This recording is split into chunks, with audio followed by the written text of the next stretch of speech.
Shalom, querido, shalom, bom dia. Ficamos uns dias sem vídeo aí, né? E hoje, segunda-feira, mas nós vamos dar continuidade ao propósito, né, que a gente está fazendo no inverno sobre humildade. A gente está caminhando para o final e aconteceu várias coisas, queridos, eu não consegui gravar. Mas hoje eu quero falar sobre 2 pontos. Como são 2 pontos que dá para tratar mais rapidamente, para o vídeo não ficar muito prolongado, eu quero tratar sobre esses 2 pontos hoje, amém? Espero que vocês estejam bem, espero que o Senhor esteja falando aos nossos corações, né? Pra gente ir consertando, se alinhando, nos preparando. Esses dias, queridos, eu nem coloquei, né, vídeo da viração do mês. Eu vou me organizar nisso, porque a gente tá fazendo 7 horas, né, a equipe do apóstolo Éder. E quando eu estava estudando e ministrando, né, na viração do mês, o Senhor colocou muito claro, a gente está falando aqui de orgulho, queridos, mas isso aqui está totalmente ligado aos tempos e estações, porque nós estamos numa preparação para uma nova estação, amém? O foco aqui é nos santificarmos um pouco mais, para avançarmos um pouco mais na próxima estação, né? Quando eu estava ministrando, o Senhor ministrou muito isso ao meu coração. Da necessidade que nós temos de, nesse tempo, ir nos santificando, ir nos limpando. Porque, queridos, o que acontece? Toda primavera, né, que é a próxima estação, hoje, dia 10, se eu não me engano, daqui 11 dias começa a nova estação, né, a estação da primavera. Biblicamente falando, a primavera é a estação onde os reis saem para a guerra, né? Eu já falei sobre isso em muitos vídeos, mas eu quero frisar aqui novamente. E os reis saem para brigar, irmãos? Não é isso, né? Se nós analisarmos, né, o contexto histórico de reinado, meu gato fazendo bagunça, nós vamos ver que todas as vezes que um rei toma o seu exército e vai à guerra, ele vai para conquistar territórios, né? Ele vai para expandir o seu reino. Então, na primavera é o tempo para isso. É o tempo onde os reis... Quem que é rei aqui, irmãos? Nós somos reis e sacerdotes, amém?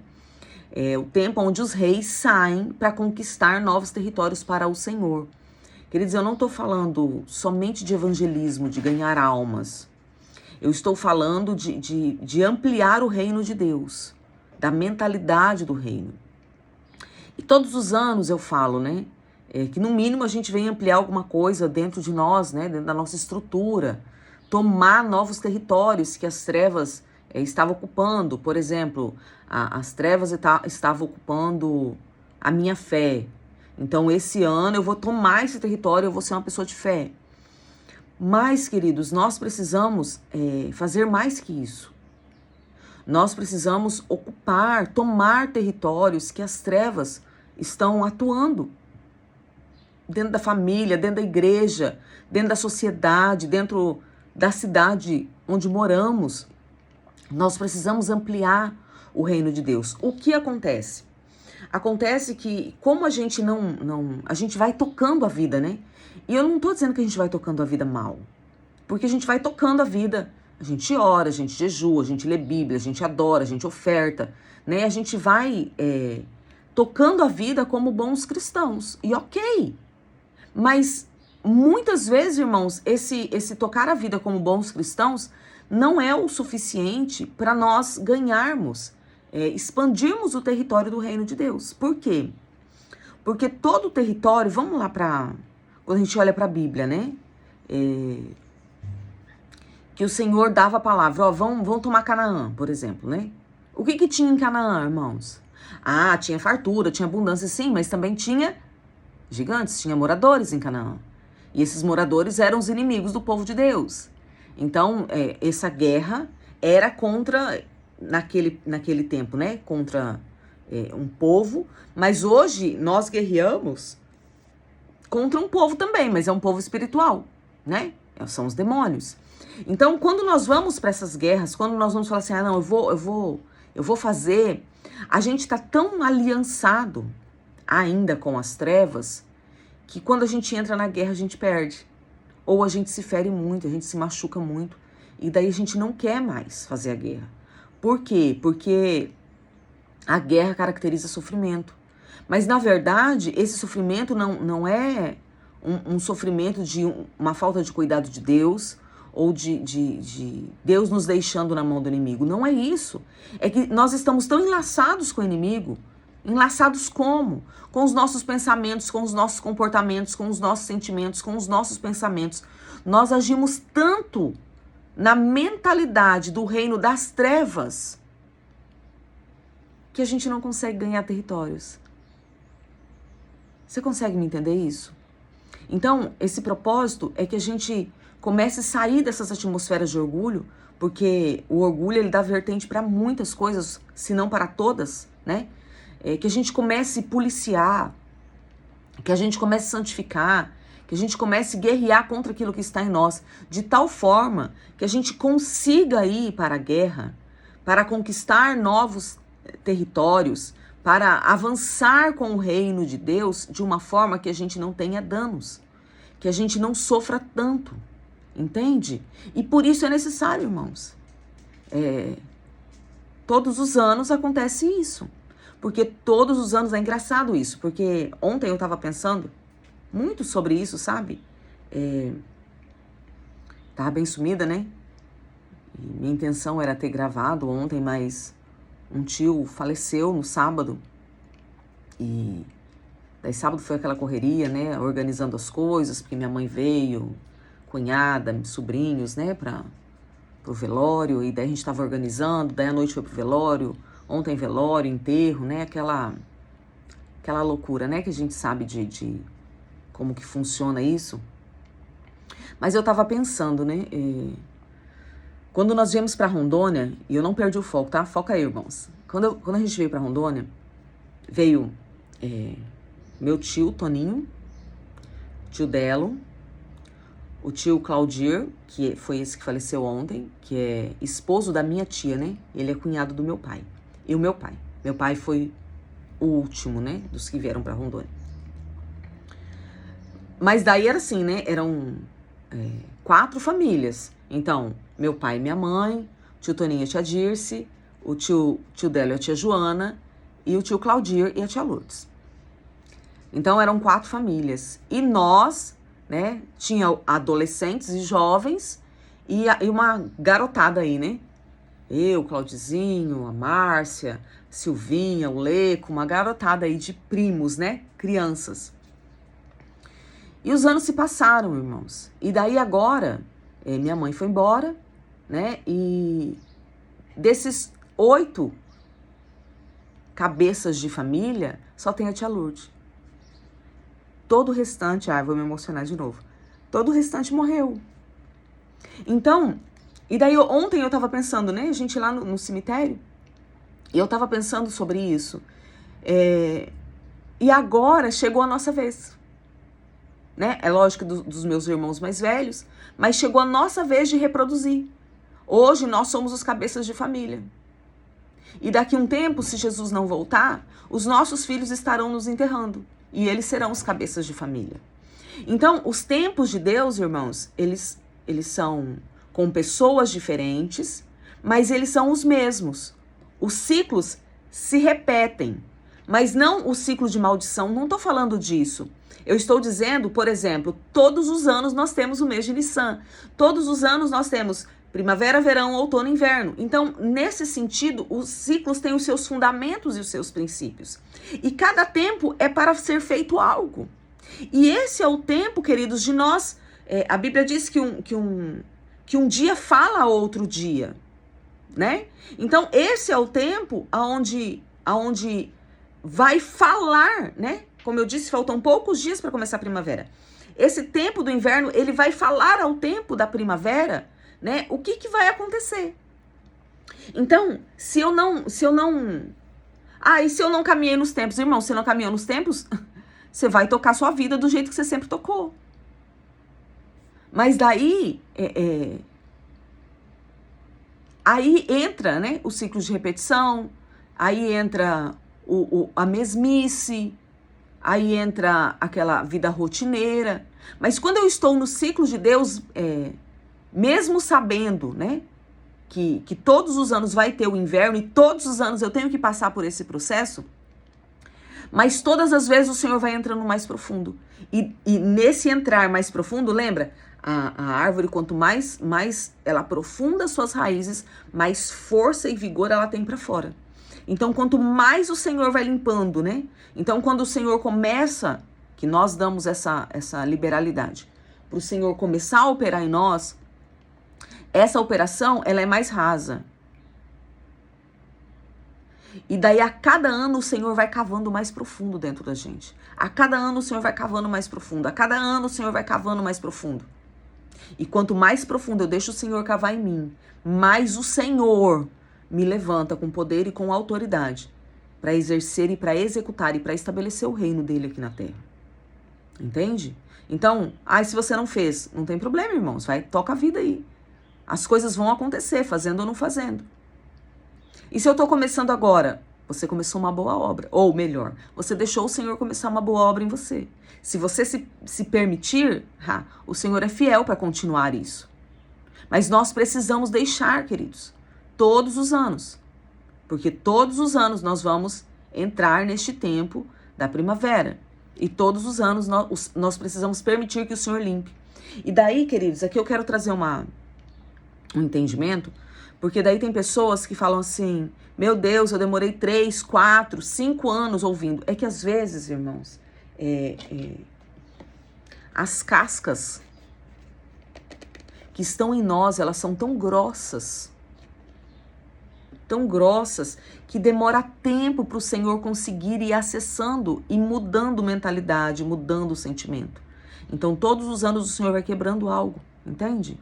Não é que não está acontecendo, está acontecendo. Comigo também demorou um tempo. Isso é normal, queridos. Mas para cada pessoa tem uma dinâmica. Porque cada pessoa tem uma história espiritual, cada pessoa tem uma história familiar, cada pessoa tem uma história de traumas. Então, quanto mais profundo eu fui no paganismo, quanto mais profundo eu fui nos traumas, quanto mais profundo eu fui em determinados lugares, mais difícil é para o Senhor acessar. Só continua. Mas você tem que continuar como? Não é o continuar como crente Gabriela. É continuar falando, Senhor, eu permito o Senhor fazer. Eu vou mudar esse comportamento. Eu vou mudar esse pensamento. Isso aqui não condiz com o teu reino. Isso aqui condiz com o reino de Satanás. Pensar e agir dessa forma não é a forma de um cristão. É a forma de um servo das trevas. Então, eu vou permanecer nessa transformação e nessa mudança. Amém? Tudo isso para fazer a introdução, irmãos. Vamos lá. Hoje a gente vai começar falando sobre uma das vertentes, né, que é o orgulho de ter razão. Eu tenho certeza que você nunca viu, mas existe, queridos, pessoas que elas têm uma razão exacerbada, né? Uma razão acima das outras razões. Qual é o problema aqui, queridos? A pessoa que ela age nesse entendimento do orgulho, nessa vertente do orgulho de ter sempre razão, ela não é uma pessoa ensinável.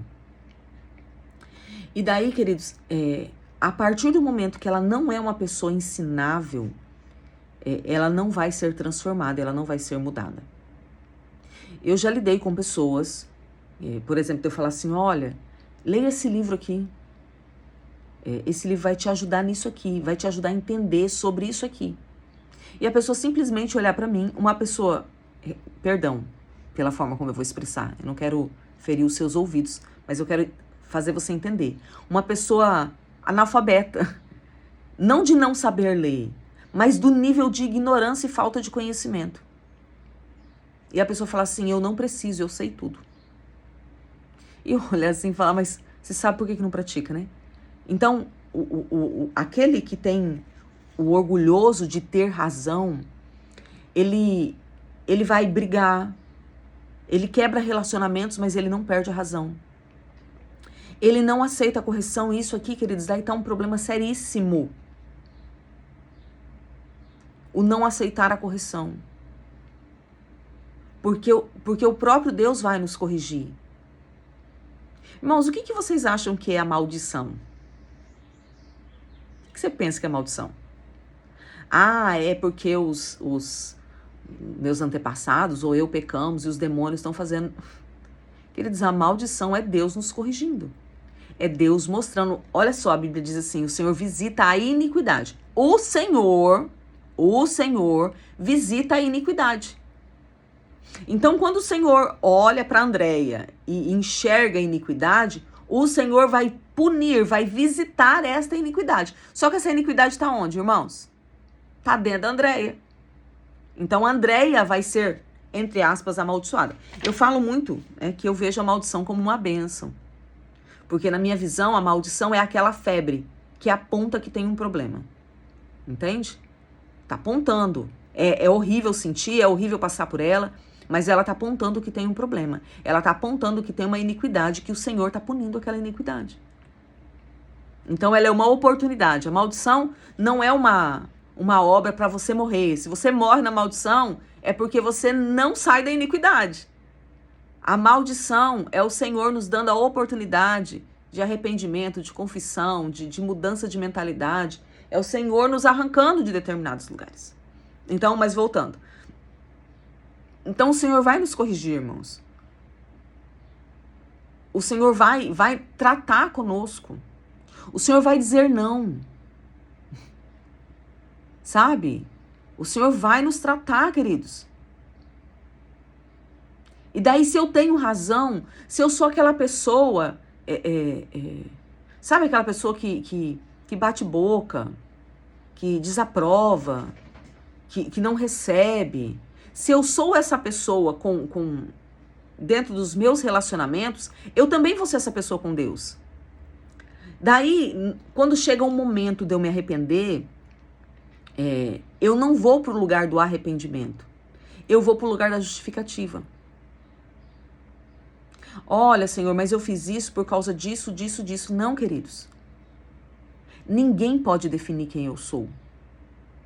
Se está definindo é porque eu deixei, é porque eu não domino as minhas emoções, é porque eu não guardo o meu coração, é porque eu não guardo os meus pensamentos.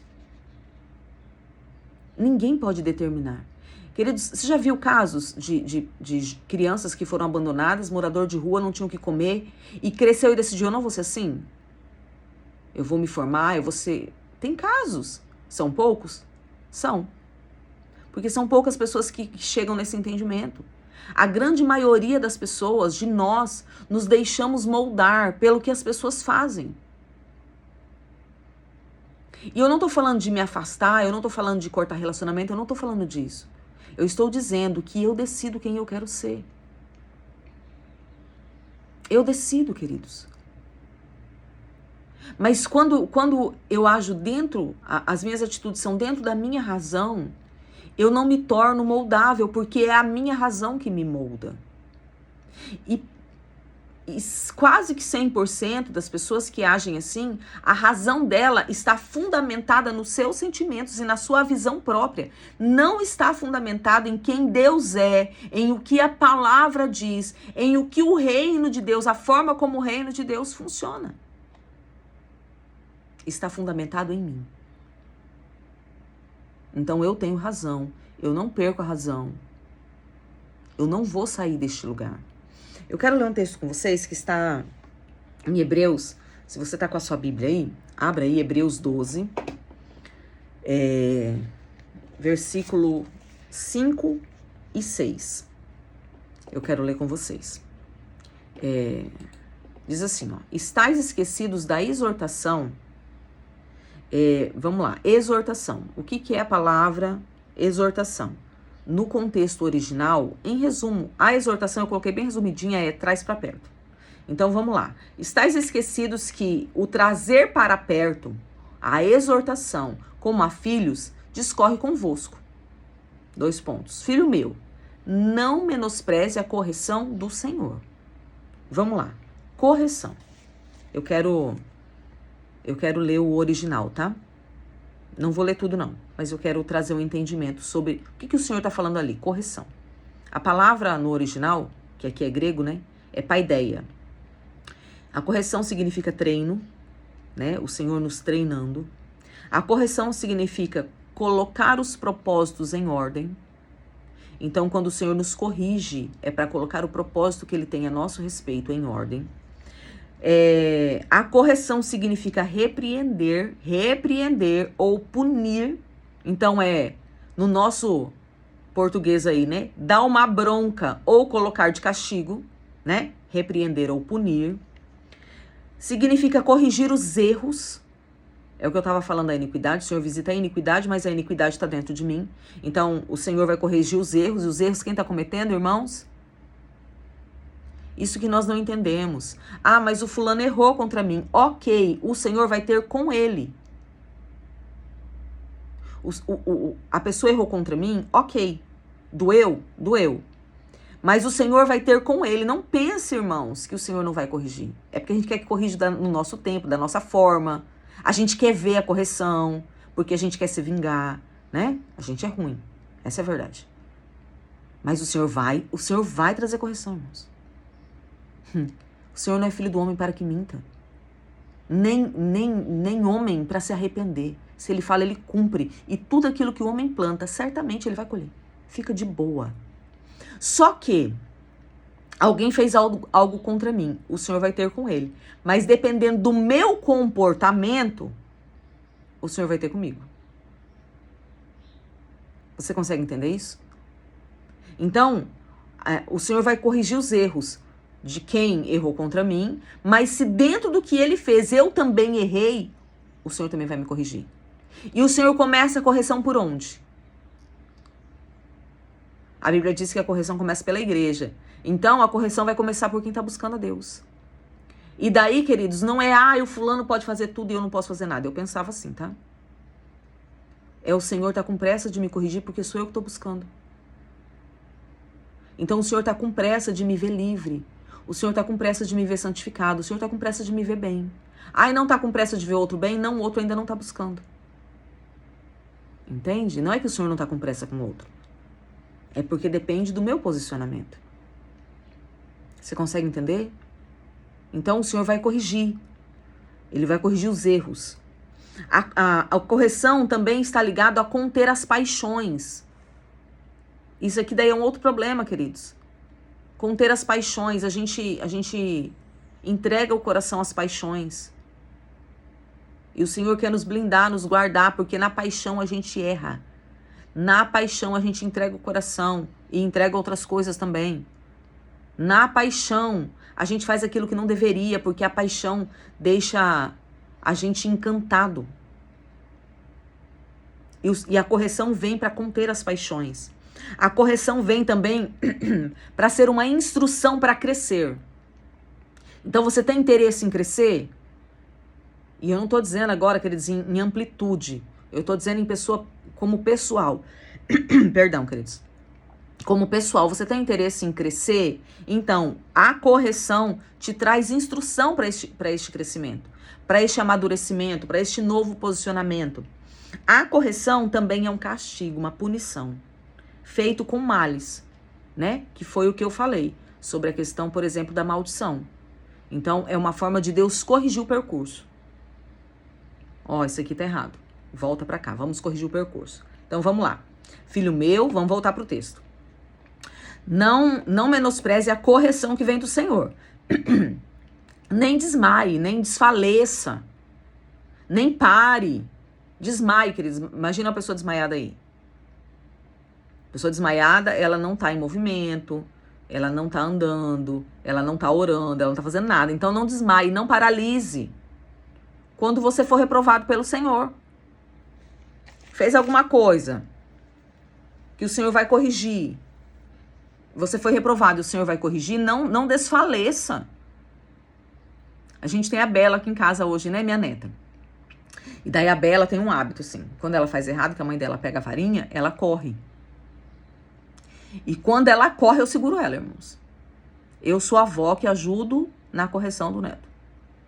Eu não impeço. Eu seguro ela e sempre eu falo pra ela assim, não corra. Você não pode correr. Se você fez o errado, você tem que aceitar a correção. Não fuja da correção. A correção é para te colocar no caminho certo, não fuja. Você consegue entender isso, irmãos? Agora pensa em Deus falando isso para você. Não fuja da correção. Não desmaie diante da correção. Ué, tu não foi homem, não, para fazer o negócio. Agora seja homem para aguentar a correção, meu filho. Né? Você não foi mulher aí, não foi mulher macho aí para desobedecer, para fazer. Agora tenha ânimo para aguentar a correção. Amém? Aguente a correção. Porque, vamos continuar o texto. Porque o Senhor corrige a quem ama. Então o Senhor tá vendo que ele ama e tá errado, então ele vai corrigir. Ele vai fazer tudo isso aqui, ele vai treinar, ele vai colocar o propósito em ordem, né? Quando o Senhor tá corrigindo, irmãos, ele tá fazendo tudo isso aqui. Ele vai fazer e ele açoita. O que é açoitar, queridos? É bater mesmo. A palavra açoitar tá ligado a chicote, a açoite, a flagelo e a praga. Praga. Então, se o Senhor te recebeu como filho, ele vai te açoitar. Daí você fala assim, então não é bom servir o Senhor. Não, eu prefiro o Deus que esse povo aí tá pregando, que é o Deus de amor, que pode fazer tudo. Não, queridos. A Bíblia diz em Provérbios que o pai que corrige o filho com a vara livra a alma dele do inferno. Da onde vem esse princípio, irmãos? Do céu. O pai que corrige o filho está livrando a alma dele do inferno. Você consegue entender isso, irmãos? Então, não veja essa correção como uma punição no sentido ruim, de que Deus não me ama. Não, é muito o contrário disso. É justamente por te amar que ele vai te corrigir, que ele vai corrigir suas veredas, que ele vai corrigir. Então, quando eu entro nesse orgulho de ter razão, eu impeço que a correção do Senhor me alcance. Eu impeço que essa correção, e eu tô falando do Senhor, por quê, queridos? Porque a grande maioria das vezes, a correção vem através, a grande maioria mesmo, vem através dos líderes. Né? Seja o líder pai e mãe, seja o pastor, vem através dos líderes. Então, quando eu levanto esses muros de proteção e eu não quero sair da minha razão, eu estou impedindo que o Senhor arranque de mim, corrija os erros que estão em mim, arranque de mim toda essa ligação com o reino das trevas e implante em mim tudo aquilo que tem do seu reino. E daí vamos lá. O diabo veio para quê? Para matar, roubar e destruir. Então, o que o Senhor está fazendo na correção? O Senhor está arrancando de mim os motivos, arrancando de mim as bases que faz com que o diabo venha contra mim para matar, para me roubar e para me destruir. Para que Jesus consiga atuar em mim com vida e, bora lá, vida em abundância. Então é isso que está acontecendo na correção. Mas o orgulho, essa vertente do orgulho de ter razão, ele não permite que isso aconteça. Porque eu não vou sair da minha razão. Eu não vou sair daquilo que eu penso. Eu não vou sair da minha dor. Eu não vou sair do meu trauma. Eu fui para a igreja tal, me feriram. Eu fui para a igreja tal, me feriram. Eu fui para a igreja tal, me feriram. Não vou mais para a igreja. Queridos, tem que ver se te feriram mesmo, ou se já existiu uma ferida e a pessoa estava tentando, ou nem estava tentando, às vezes só sendo instrumento de Deus para curar essa ferida e você não deixou. E se vamos colocar que foi ferida mesmo, que foi as igrejas erradas, né? Vamos colocar que só a igreja errou. Eu já falei sobre isso. Tem pessoas que ferem, mas as pessoas também curam. Mas daí você entra na sua razão. Porque o fulano me feriu. Você entra na sua razão. Mas a razão, ela está ligada à proteção do eu. E Jesus disse assim, olha, quem decidir morrer, entregar tudo por amor a mim, vai encontrar a vida. Mas quem decidir ficar né, consigo mesmo, tô colocando na versão Andréia aqui, ele vai perder. Porque a vida verdadeira, queridos, ela está em Cristo, ela não está em mim.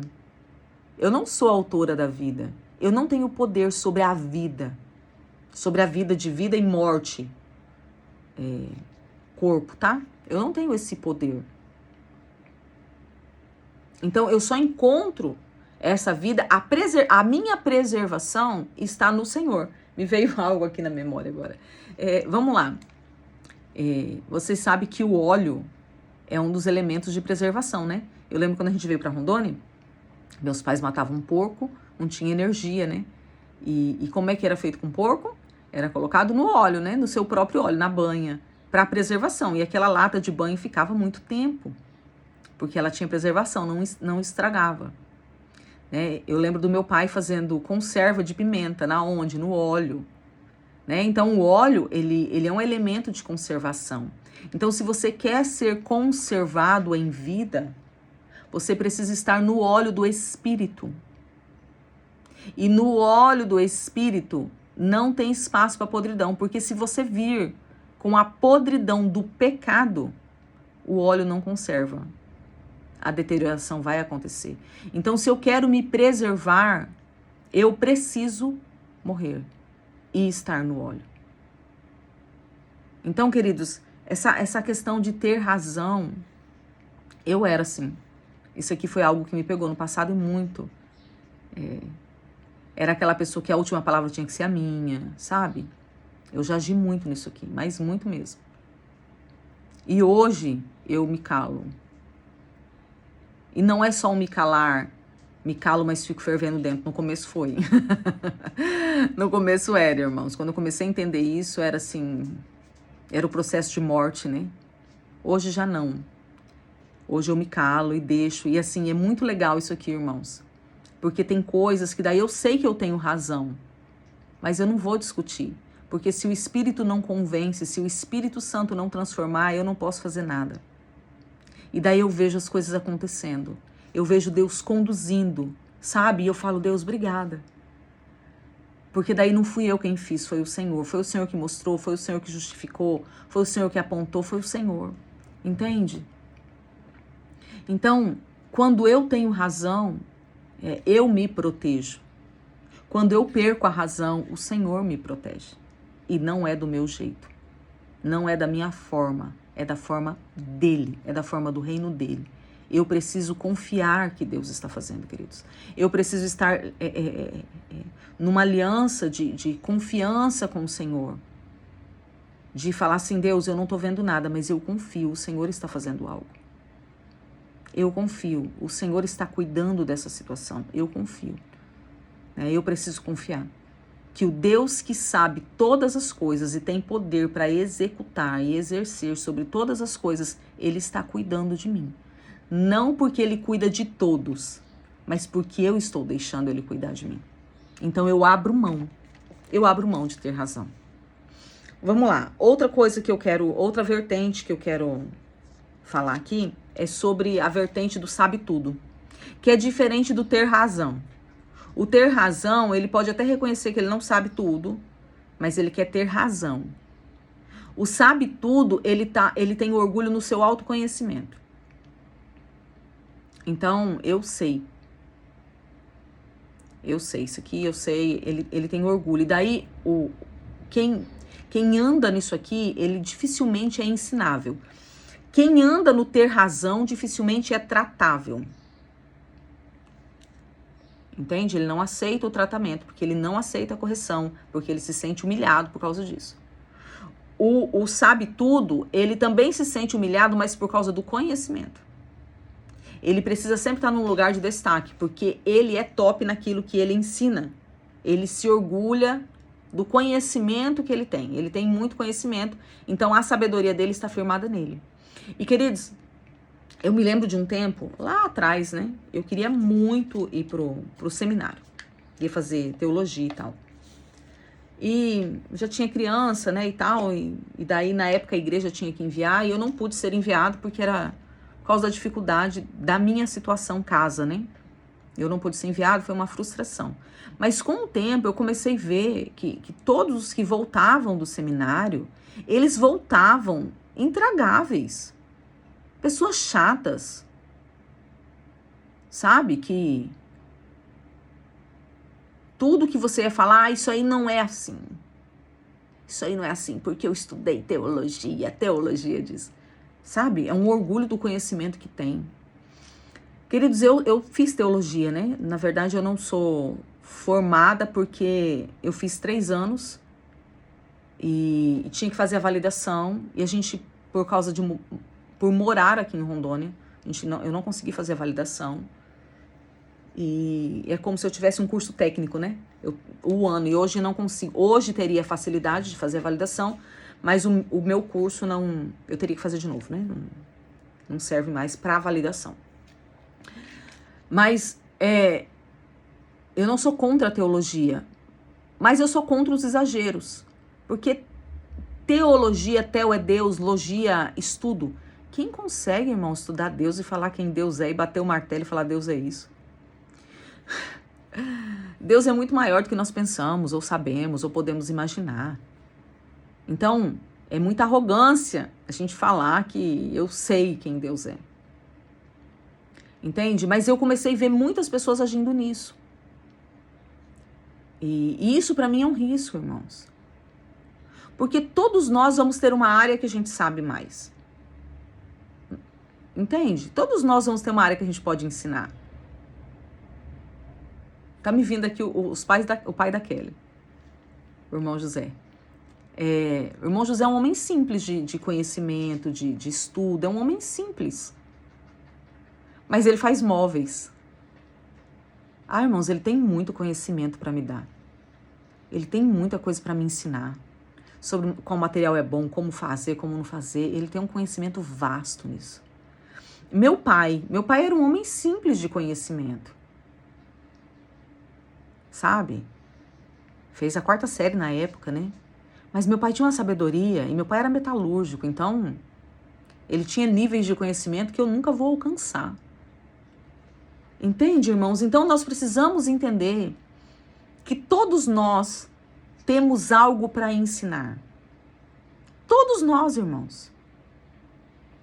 E o fato de você ter um conhecimento mais requintado não muda em nada, porque você vai depender de quem tem um conhecimento mais simples. Porque você vai depender do porteiro, do zelador, do gari. Você vai depender de tudo isso. Você vai depender de quem faz coleta seletiva, dos conhecimentos mais simples. Mas se nós analisarmos, os conhecimentos mais simples é o que faz a roda girar.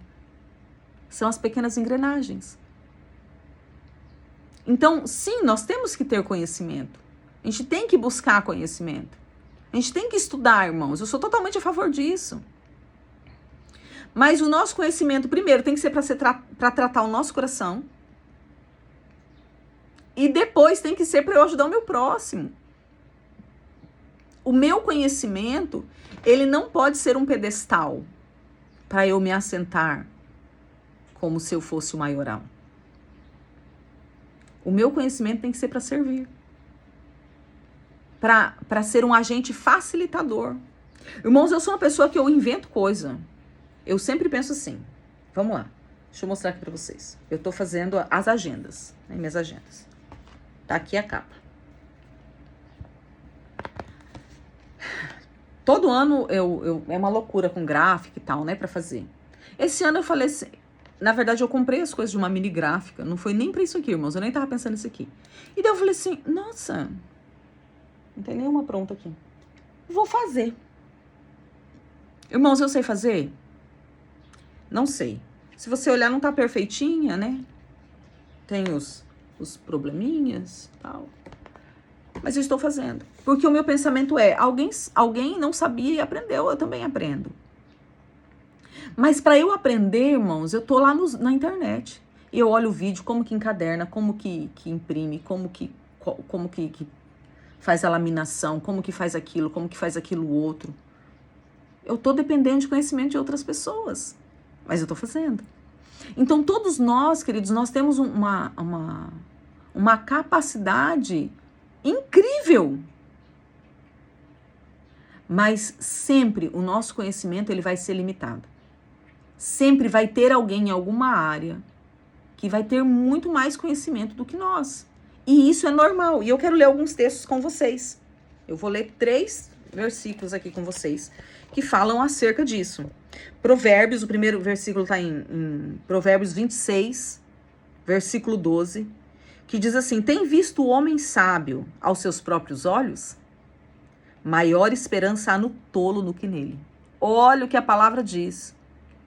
Eu me acho o autor da sabedoria e do conhecimento, eu sei o que eu estou fazendo, eu sei o que eu estou falando, eu sei o que eu estou ensinando, eu sei. A Bíblia diz que aquele que se firma, se fundamenta no seu próprio conhecimento, é melhor você colocar confiança num tolo do que nele. Por quê, queridos? Porque o tolo, ele sempre vai estar naquela zona de, será que eu estou certo ou não? Então o tolo, ele é ensinável, porque ele não coloca a sua confiança em si mesmo. Agora, aquele que coloca a sua confiança em si mesmo, ele pode estar perdendo uma verdade e vivendo numa mentira, mas ele não abre mão, porque ele é o sabe tudo. Isaías 5, versículo 21, Isaías capítulo 5, 21 diz assim: ai do que são sábios aos seus próprios olhos e prudente diante de si mesmo. Ai, querido, toda vez que a Bíblia fala ai, eu imagino que deve ser uma dor terrível, né? Porque um ai nosso dói, imagina um ai que vem de Deus. Então, ai daqueles que se acham sábios aos seus próprios olhos. Sabe, eu não estou dizendo que a gente sabe que tem áreas que a gente tem um pouco de conhecimento. Sabe ou não sabe, irmãos? Mas a nossa força não pode estar nisso. Eu comecei esse vídeo falando dos tempos, né? Então, por exemplo, hoje, de verdade, assim, eu não me considero com conhecimento. Eu me considero uma estudiosa. Mas todos os anos eu vou estudar novamente sobre os meses, sobre isso, sobre aquilo. Todos os anos eu faço isso, queridos. Porque se eu buscar um conhecimento e me firmar nele, eu vou me enrijecer. E daí, o mês continua o mesmo, um exemplo, né? O mês continua o mesmo, mas o tempo já não é mais o mesmo. Porque todos os meses são o mesmo, por ser o mesmo nome, a mesma quantidade de dias. Mas eles não são o mesmo no sentido de que vai acontecer exatamente a mesma coisa. Porque cada tempo é um tempo, cada pessoa é uma pessoa. Deus se renova todas as manhãs. As misericórdias do Senhor se renovam todas as manhãs. Todas as manhãs o Senhor tem novidade de vida. Mas quando eu me firmo no meu próprio conhecimento, eu fico enrijecido, engessado. E daí entra ano e sai ano e eu tô na mesma coisa. Eu não tenho vida naquilo, eu não tenho revelação. Esse é o orgulho do sabe tudo. E tem um outro texto que está em 1 Coríntios 3, 18 e 19, que diz assim: ninguém se engane a si mesmo. Se alguém dentre vós tem por sábio neste mundo, faça-se de louco para se tornar sábio, pois a sabedoria deste mundo é loucura diante de Deus. Então, daí agora a gente vê um monte, querido, está acontecendo muito isso na igreja. O coach, né, ele derrama todo o conhecimento com todas as suas ideologias que foram conquistadas no mundo dentro da igreja. Psicologia, não sei se vocês sabem, mas hoje tem área da psicologia para tratar pastor. Mas o fundamento dela não é Bíblia, é Freud. Entende? Então, se eu tenho essas bases de conhecimento e eu me orgulho disso, a Bíblia, olha só o que diz no texto. Vou voltar aqui, ó. Faça-se de louco. A Bíblia já fala assim, ó, se faz de doido. Por quê? Porque o conhecimento, a sabedoria deste mundo é loucura para Deus. Porque a verdadeira sabedoria, que ele diz, está nos princípios do reino de Deus. Está na palavra, essa é a verdadeira sabedoria. E é essa sabedoria que vai nos proteger de tudo. Eu disse, né, que o pai que ama corrige o filho para levar a alma dele do inferno. A sabedoria deste mundo não vai nos livrar do inferno, queridos. Só a sabedoria de Deus tem poder para nos transformar e nos livrar do inferno. Então, sabe, se deixe ser moldado pelo Senhor. Nós estamos terminando. Eu acredito que vai ter mais 1 ou 2 vídeos só sobre isso. A gente vai falar um pouquinho sobre rebeldia. Eu acredito que essa semana ainda. Se eu conseguir essa semana ainda, se não na segunda-feira, porque esse final de semana a gente tem congresso aqui. Mas a gente ainda vai tratar algumas coisas e se deixe ser moldado. Porque o Senhor está nos corrigindo, alinhando o nosso propósito, né? Correção, alinhando o propósito, nos corrigindo, nos dando sabedoria. Para quê, queridos? Para que a gente possa ter uma conquista maior. Daqui uns dias vai começar a primavera. Para que a gente possa fluir dentro do reino de Deus nessa nova estação. Que o Senhor te abençoe, te guarde, guarde você, guarde sua família, guarde tudo aquilo que Ele tem colocado nas suas mãos. Que você tenha uma semana produtiva, uma semana de crescimento, uma semana de vitória no Senhor. Porque toda nossa fonte de vitória é o Senhor. Que o Senhor se revele a você, que a luz do Senhor se revele a você.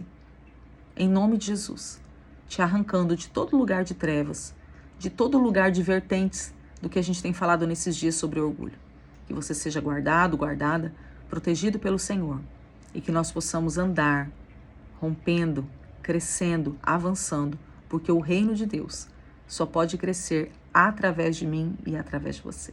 Que o Senhor te abençoe e te guarde, em nome de Jesus. Shalom, shalom, queridos.